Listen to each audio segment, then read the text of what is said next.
Nagpakilala na ako dahil madalas ako mapagkamala ibang tao. Kanina lang sa lobby, sabi ng senior citizen, di ba ikaw si Piolo Pascual? Nakakainis. Sabi ko ako si Ray Valera, ay, sabi niya, paborito ko yung mga kanta mo, lalo na yung anak. Sasabunutan ko na sana talaga. Kaya naman yung kaibigan ko, nagtanong kami sa AI. Alam mo, uso AI ngayon eh. Sabi ko, tanong mo, who's this person? Sumagot English, sabi niya, is a popular person in the Philippines. Baka sabi ko, okay. Tapos sumunod dun, he is Attorney Sal Panelo.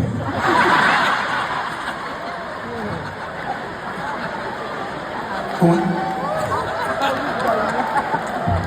nagtatrabaho ko sa AI, ha, may palang araw, basta. Alam niyo yung kantang, kay sarap. Tayo may team song nung araw niyan. Okay, alam niyo, amining sa inyo, ha, sikat ho ako eh, nung araw. Nung araw yon.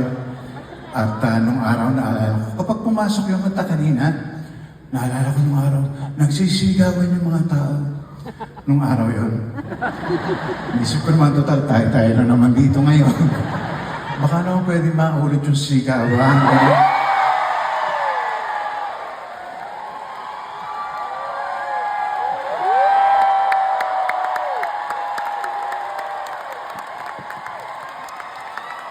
Parang awa niyo na din, di ba? Makikita na rin kayo, ha? Okay. Take two, Maso. Take two tayo.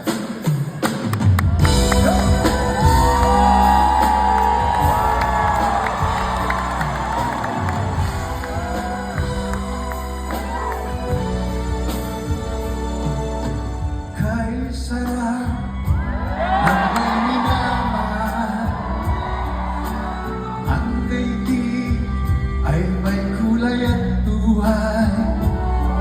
At kahit na may pagkukulang ka, isang halik mo lang